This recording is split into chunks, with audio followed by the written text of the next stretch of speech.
আপনারা যারা ব্যবসা করেন, এটা সাধারণ বিষয় নয়। বিষ্ণু ইসলাম নিজেও ব্যবসায়ী ছিলেন।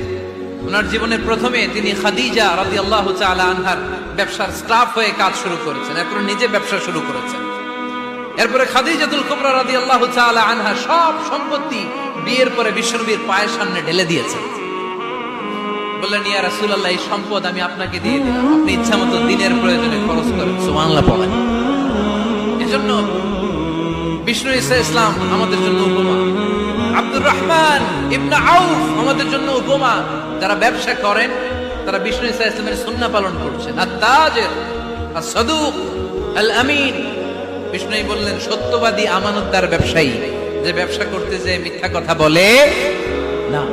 অনেক ব্যবসায়ীরা আছে পণ্য চালানোর জন্য মিথ্যা কথা বলে আর কসম কাটে, আছে না নাই?